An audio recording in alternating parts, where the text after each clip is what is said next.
The AI landscape feels super overwhelming because every single week we have brand new models and tools coming out, and it's almost impossible to keep up. So if you feel like you're drowning with no map to navigate this chaos, then this video is for you. If you don't know who I am, I'm Mark Kasha. I've been in the AI space for over a decade, run a company called Prompt Advisors that helps enterprises use AI where it makes the most sense in their business, and I lead a community of over 500 entrepreneurs and business owners always looking to level themselves up with AI. And after spending more than 2,000 hours with businesses hearing the biggest pain points from using anything from machine learning to Gen AI, I can tell you very confidently that the biggest problem isn't picking the wrong tool, it's not having the framework to make decisions. So today I'm going to walk through my mental model of how I look at this space and all the little nuances that I take into account when assessing when it makes the most sense to use a particular tool. If you're ready to bring order to the never-ending chaos, then let's dive in. Alright, so when you look at the AI space as a whole, you have all kinds of frameworks, models, tools, and every single week there's something brand new coming out.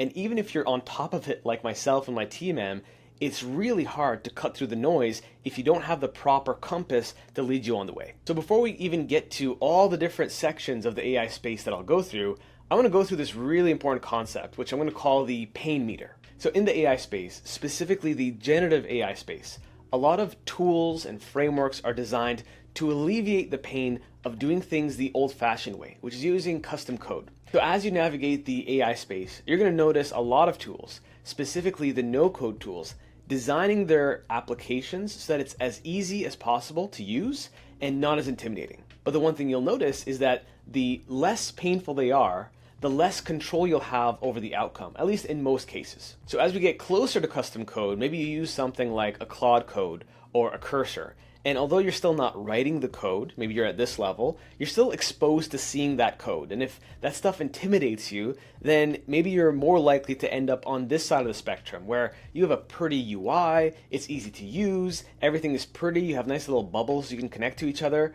but it comes at a trade-off. But how do you know when it's worth making this trade-off versus not? And that's the whole point of this video. So let me walk through each part of the space step by step and walk you through at least my mental model and my team's mental model when we advise clients and members of my community. So I could probably add a few more categories, but to try to make this not overwhelming to you to go through, I tried to isolate it to 9 main categories here. So starting from the top left, language models make up the foundation of pretty much everything in the entire space.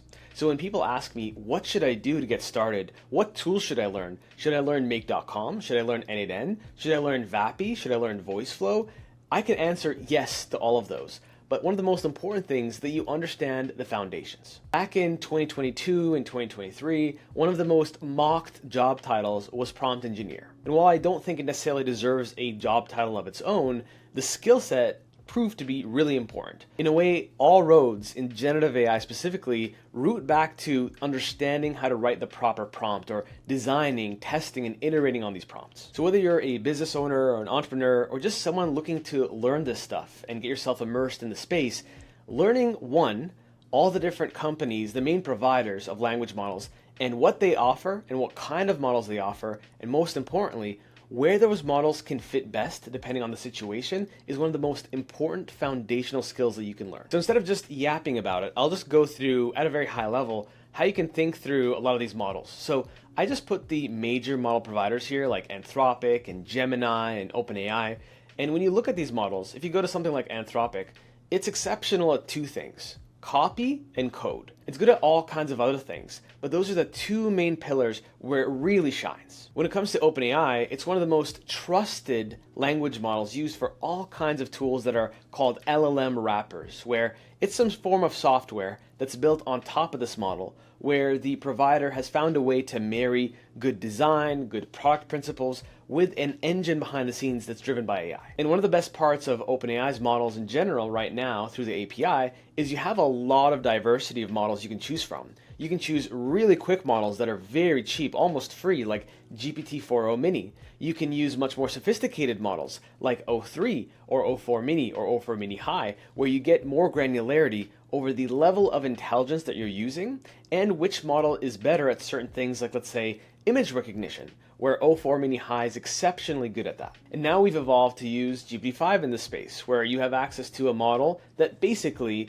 is a glorified auto router that takes your request and routes it to the most applicable model of the tons of models that they have at their disposal. So these models can reason, write code, write copy, they can do everything. So when it comes to OpenAI, I see it as the decent soldier at all kinds of tasks. It generalizes really well. And one thing that OpenAI specializes in that Anthropic doesn't specialize in, let's say, is images. And when you compare these models, OpenAI lends itself to other modalities like creating images or audio, whereas Anthropic's really focused on the code and then just generating text-based outputs. And when you compare these model providers on what they can offer, OpenAI can offer things like creating audio, creating image, whereas Anthropic doesn't actually specialize in that particular niche. And when it comes to something like Gemini, Gemini is Google's model. And because Google has so much data and access to all the Google search data, which is unbelievably rich, they have a core advantage over the other two products, where naturally they're able to train these models better. Because one of the only ways that you can make these language models know more and know more deeply is giving them more and more training data. So where OpenAI and Anthropic struggle is when they reach the end of the knowable internet and all the books they can feed, they have to create synthetic data to keep training their models. Whereas Gemini can avoid having to do that as much because they have so much organic data that they've harvested over 20 years that they can tap into. And not just that, Gemini has tried to make their API as friendly as possible to developers, so you'll notice for some of their more beefy models, they're still a lot cheaper sometimes than using something like Anthropic's models behind the scenes. And they always come with a context window that's been much larger than the other providers. And if you don't know what a context window is, it's basically the amount of input that you can put into a prompt before it caps out. Now, Anthropic and OpenAI are always chasing the latest and greatest. So Anthropic, for example, just released an update to Sonnet, one of their Claude models, to reach 1 million tokens. But Gemini has been at 1 million tokens for a while. So knowing that, you can anticipate that if someone were to get to 5 million token window, it would probably be Gemini, since they've already been parked at 1 million for so long. Now you might quickly ask, why are you telling me all this and how can this help me? I'm dwelling on this particular part because if you can understand the nuances of all of these providers, that's the most important thing. And that applies to the entire generative AI space.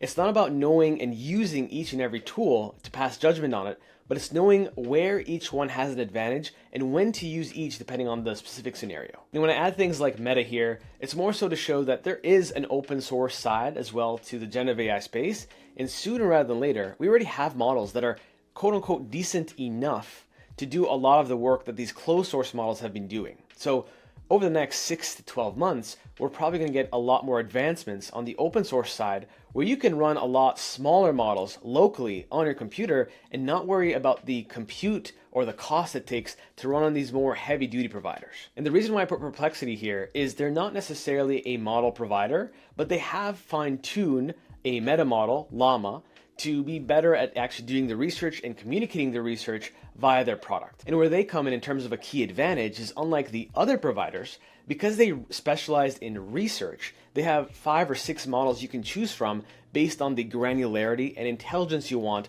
associated with some form of research. So with Anthropic, you have Claude Thinking, you have Claude Web Search, but with Perplexity, you have Sonar, you have Sonar Pro, you have Sonar Pro Reasoning, you have Sonar Deep Thinking. You have a lot of options to choose from, which if you're building a stack or you're building a workflow, having this knowledge, this really tacit knowledge from just like understanding the ecosystem and where each player specializes helps you make a lot of better decisions faster. So if you're starting out, just specializing and understanding these nuances and then using the derivative products, which is like ChatGPT or Anthropic's Claude AI or Gemini Chat. So understanding this part of the ecosystem and really dwelling over this will probably take you way farther than being distracted by every new model that comes out that's not actually relevant to what you're trying to accomplish. And once you understand this, you can now branch out to everywhere else. So if we go now to automation platforms, there is also some nuance in looking at all of these. But kind of like picking from a basket, you only need to use one of these tools starting out. And it's just helpful to decide which one is best for you based on your constraints. Something I say to my team and my community quite a bit is I have no loyalty to tools, I only have loyalty to outcomes. So whatever gives me the path of least resistance is what I'll choose. Now over the past year, one of the more popular automation platforms has naturally been N8N, and there's quite a few reasons for this. One is they came out with one node that became very famous called the AI agent node, which basically made it as easy as possible for someone that's not as technical to hook up a few nodes and have access to something quote unquote agentic in nature that has access to tools that it can invoke based on the prompt you give it. Now, when it comes to the existential question, should I use make.com? Should I use n8n? Or should I use Zapier? Or should I use all of them or a couple of them? The question is obviously dependent on what your use case is. So if you're running tens of workflows per week and you're using very popular tools, let's say Gmail, Outlook, Zoho, HubSpot, Salesforce, all of these tools can do the job. And it comes down to a matter of preference and cost. At very low levels, it doesn't really matter which one you choose. The one core advantage I would say that n8n has is that you can self-host it on your own cloud or on your own computer. So if that's something that's valuable to you, then that's where you'd have an edge there. But again though, while n8n allows that flexibility, it also comes with a steeper learning curve. And if we go back to the original premise of the pain meter, it allows you to automate things, but maybe in a bit more painful way because it's giving you more control over the final outcome. So you can use custom code if you want to. You're not just subject to using whatever nodes or puzzle pieces they give you to build the workflow. But it's always important to keep in mind, depending on what you're trying to go for, make.com is a very approachable platform. Everything looks really pretty with the pretty bubbles, and if you have very basic workflows that go from 1 to 5 or 6 nodes, and you're only running that tens, or even 100 times a week, you could probably get really far with a $10 plan on make.com. And where you'd want to ask the question, let's say Make or Zapier, and the reason why I'm looking at these first 3 specifically versus the tons of other workflow tools in the space is they are more popular by market share. But if you're comparing Make and Zapier, for example, Zapier has access to 7,000 native integrations. That means you don't have to figure out how to access an API. You don't even have to learn the word API for the most part. You just have to know where to plug and play all the different variables. And Make.com has around half of those native integrations, where I think it's around 3,000 to 4,000 native integrations. Historically, n8n's been more lacking on the native side, and you've had to find, 1, how to access the backend of a particular service, and 2, how to create what's called an HTTP request, which is basically what Make and Zapier have built a business on, preventing the pain of adding custom code fields and worrying about the word JSON. And that's where n8n typically was lacking. But even n8n now is adding tons of new community nodes to catch up on all of these native integrations. When you look at these products at scale, this is when it really matters, because Make.com and Zapier become very expensive at very high levels of executions, whereas n8n can save you a lot of money because the way it processes executions is very different, and their business model for making money is also different in that regard, so it can save you quite a bit of money if you go down the n8n route if you're really producing at scale. Because again, if you want to self-host a platform, you can, and their entire repository of how that platform works is open on GitHub, whereas Zapier and Make are always closed source. So you don't actually have access to all of the granular information about the nodes, the documentation, and how all the nuts and bolts work. So once you understand where you stand with automation platforms, you can start to really delve into databases. And they can be normal databases or vector databases. And if you don't know what vector databases are, they allow you to essentially store information like text, image, even video in a special type of database that translates it from its original state to something that a language model can understand. And I would say a lot of people in the space get really excited about this word RAG, which is Retrieval Augmented Generation, when in fact you don't necessarily need to even use RAG in most cases. If you remember before when we talked about obsessing over language models, if you have a language model with almost 1 million context window, you can throw in almost a book's worth of context, let's say about your business, what you do, who you are, and it will do a decent job of being able to retrieve that information. Now at some point, let's say after 200,000-300,000 tokens, and again, tokens is a proxy for number of words. It's not necessarily 1-to-1, but it's very close. You get what's called context rot, which is essentially when the context now has diminishing returns. You've put way too much information that it won't necessarily retrieve the right information. Where essentially you've put in way too much context that at some point you have diminishing returns and it doesn't get the right answer every single time you ask it a question. But assuming that you have a data set that isn't necessarily 200, 300, 400 pages long, this is a viable option. And knowing that you can have context windows where you can basically shove all the information you want in the prompt on top of your instructions can allow you to avoid having to learn or use these databases. But if you do need scale and your data changes quite a bit, so let's say you've created some form of AI SaaS, naturally you're not going to update a prompt full of context with new customer information, you're going to want to actually set up something like a Pinecone, like a Qdrant, and like a Supabase, which all are databases in their own right. Supabase acts as both a normal Postgres database, as well as it offers the ability to add vectors to that database, whereas Pinecone and Qdrant really specialize on the vector database component. And there are others in the space, by the way, like Weaviate, that is more on the open source side, that gives you more control over your data. So if we are performing RAG, let's say we wanted to chunk and embed a certain corpus of text. You could use both Pinecone and Qdrant as specialists. Now, one thing in Pinecone is if you don't keep track of the ID, the vector ID that's assigned to each chunk that you take of that text before you translate it and upload it to that database, it becomes really hard to track it down after the fact and delete only the vectors that matter. Because at some level, once you have 1 million vectors or 2 million vectors, if you haven't done a great job adding metadata, which is some form of like labels or tags as to where this vector ID originates from. So imagine you have a page worth of context, and then you take the first 2 sentences, and those are one chunk.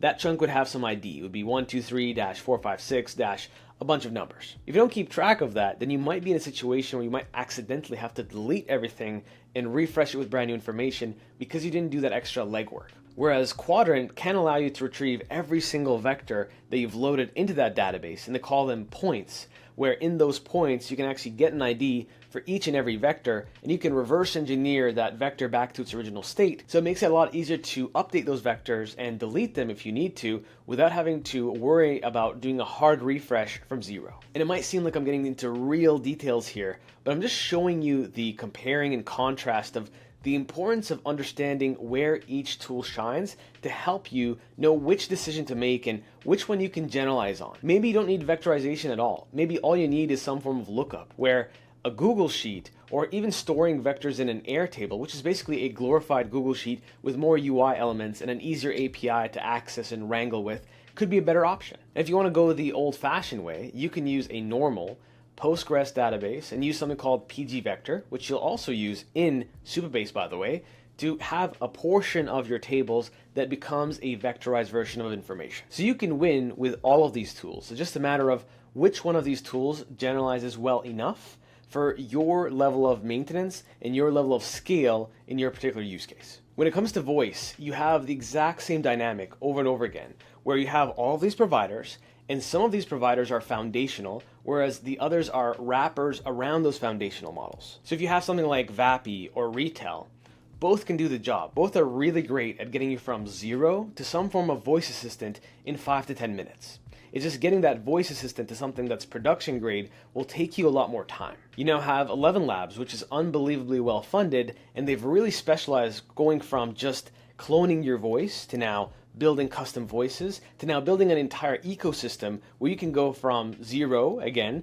to building the voice assistant, but now you have the cloned voices or the very high quality voices that you can use on the phone as well. And then naturally you have OpenAI, where they've just updated their Realtime API again, where they've given it a haircut on the price because historically it's been very expensive. So if you were building a solution that was a lot more cost sensitive, maybe because it was a higher scale or enterprise grade, it would be trickier to use OpenAI's Realtime API because it was a lot pricier at scale. But one key advantage that it has is it's really good at accents, where sometimes Vapi and Retell don't do the best. So I've heard from agencies in the voice agent space that sometimes things like Estonian or Lithuanian or very exotic accents don't perform very well in these existing platforms that are out of the box. But when you use the Realtime API, it's worth the money because they are able to get to that level, even dialect in certain regions. And now if you go into things like LiveKit and PipeCat, again, going back to our original reference, these allow you to actually build the voice models and the voice agents from complete scratch foundation models.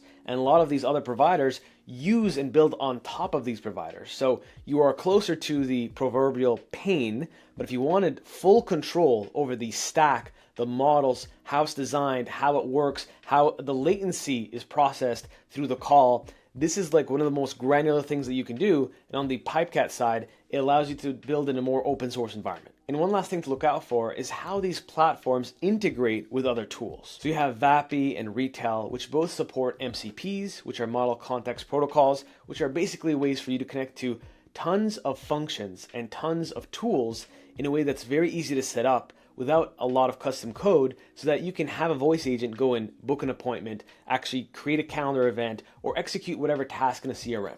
So depending on your use case, you might look at what you're trying to build and say, you know what, I think that accents matter to me. We're not building at a very high scale, so I think that the Realtime API is probably the best course of action.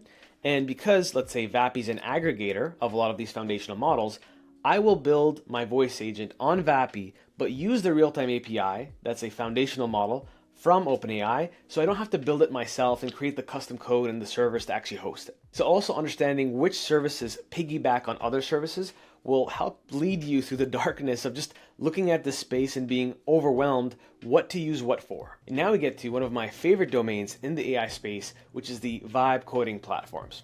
And one of the more important things to know is, like we said before, a lot of these tools are built on the foundation of the language models. And if you remember, I said that Anthropic is exceptionally good at coding.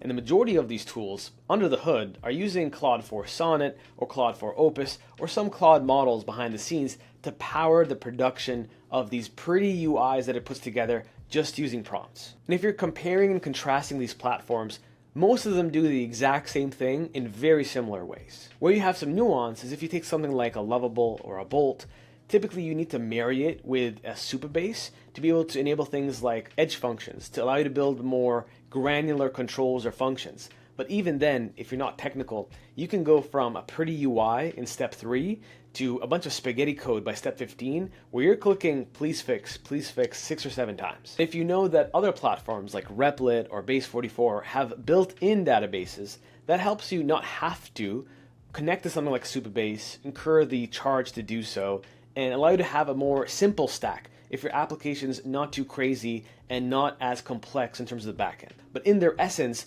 they're very similar. It's just a matter of preference, and even their UIs that they're creating are very similar as well. So it really comes down to which one do you feel the most comfortable with. In terms of navigating nuance, if you know that Base44 is associated with Wix, you know that the likelihood that they'll stick around for a while is probably pretty high because they have enough budget to be able to finance its growth, customer acquisition, etc.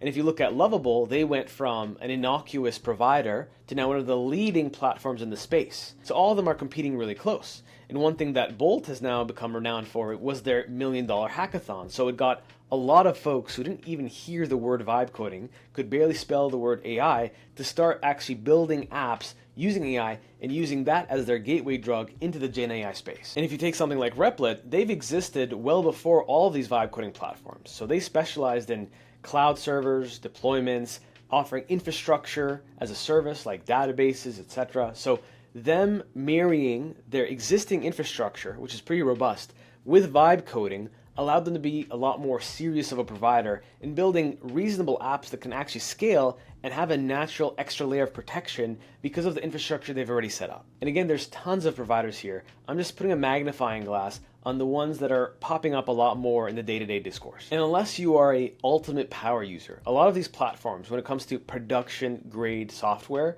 won't take you to 100%. It'll take you to 60 to 80%, even push to the boundaries a lot of times.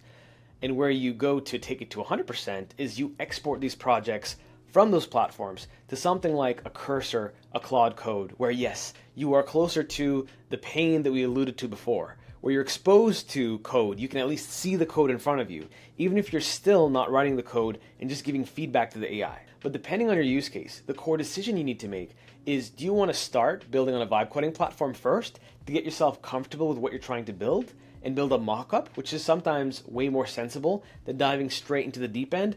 Or do you want to start in the deep end so that you can start learning how to go from a prompt to a UI, but without having all the hand-holding and all the speed bumps and the friction that you'd have in one of these existing platforms here? One of the many reasons I've harped on a lot of non-technical folks learning Claude Code and Cursor and not being afraid of it is, one, it's not actually that intimidating. It's just ChatGPT with a sidebar where you have files and it does stuff in front of you.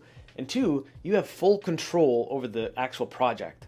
So while you're still dealing with language models, which hallucinate and still make mistakes as the other platforms will do, at least you can see underneath the hood very easily, and you have very granular control over what's happening. So if all these models are using Claude 4 Sonnet behind the scenes, and you can go straight to the source, to Claude Code, where you can use it as much as you want, but you don't have any form of invisible tech or infrastructure that might be stopping you from building what you're trying to build, then maybe go straight to the source. But it really depends on where you are and whether you're trying to build an MVP, a mock-up, some form of conceptual design for your team, or whether you're actually trying to make it production scale from the beginning. Now, if you're going through all of these tools and you're already overwhelmed with me saying vector database and cursor and Replit as it is, then you could naturally just focus on, again, learning the language models, learning one automation platform, and if you want, try and actually build some things or navigate different models on an aggregator or a super app. So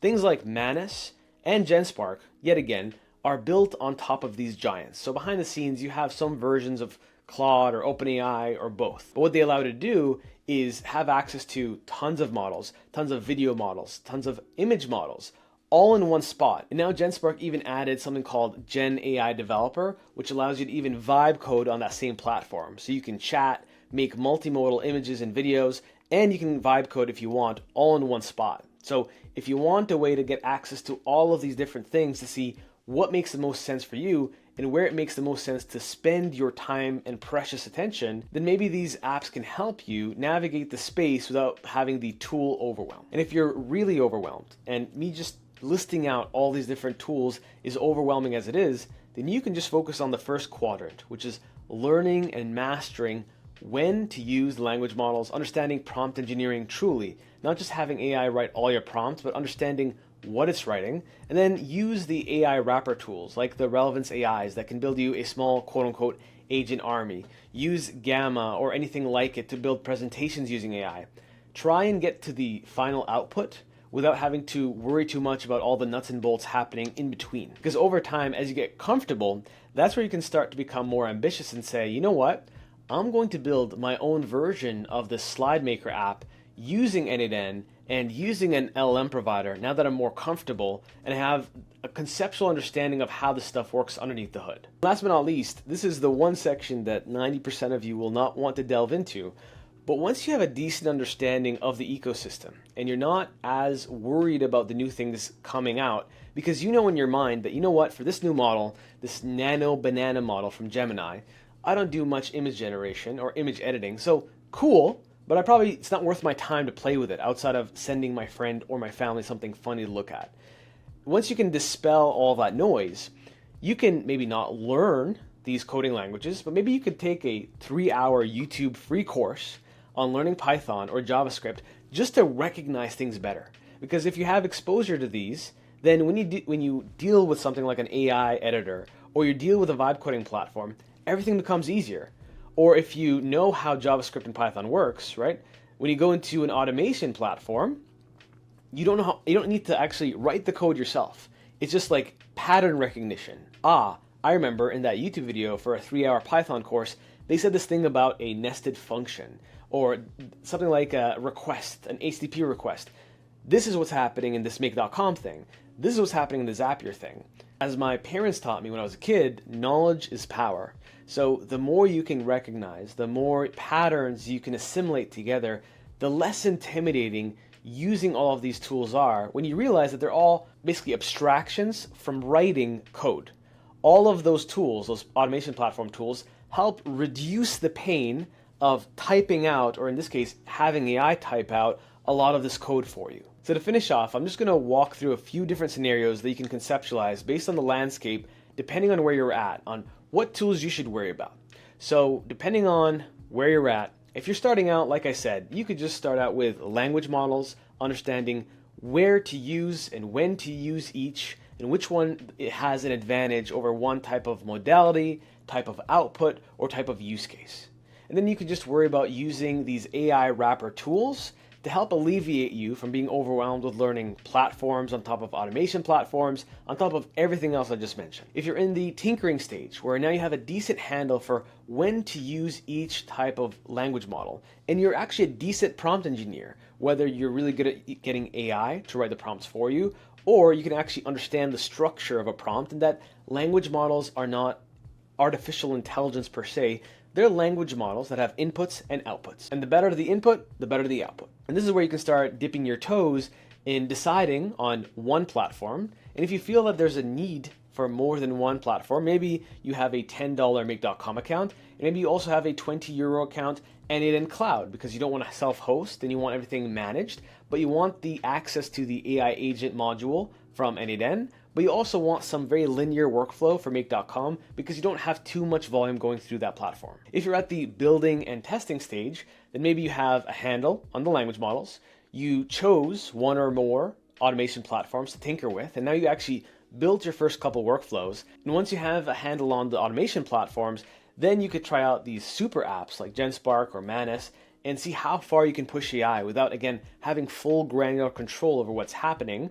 And maybe you want to also immerse yourself in the vector database world so that if you need to use it, if the use case actually warrants it, then you're not afraid of it. It's pretty straightforward at a very small level. You have vectors, you have chunking, you have embedding. You can go deeper, you can do things like re-ranking, but at its base, it would take you a weekend to understand RAG, even if you're a non-technical person. But if you want to get to the aspiring AI generalist, where the majority of the folks in my community are aspiring to get to, this is where you start to marry everything, where you have the vibe coding platforms, the super apps, the voice platforms, the automation platforms, and you start to really understand where it's best to use which platforms. And if you want, let's say, a chatbot, then maybe we use VoiceFlow instead of vibe coding it ourselves, because maybe VoiceFlow scales a lot more, a lot quicker. So now you can start to solve problems with a lot more critical thinking and start to say, you know what, if I want to build a chatbot, then I could probably build a chatbot using a chat trigger on N8N. But if I know that I need thousands of users on it, and there might be concurrency, meaning we have thousands of users sending messages at once, maybe we use VoiceFlow instead of building it ourselves because they've probably figured out the infrastructure part of scaling, where we might be at risk if we just build it ourselves on an automation platform. And if you know you need some form of voice agent that has chat capability, then maybe you take advantage of the fact that Vapi has a platform that lets you use both chat and then carry the conversation back on voice without actually losing context. So this is where you start to really get to mastery. And where you get to the top 1% early adopter is all the above, and also delving into and testing out these platforms without being intimidated that there's code there, like Cursor and Claude Code.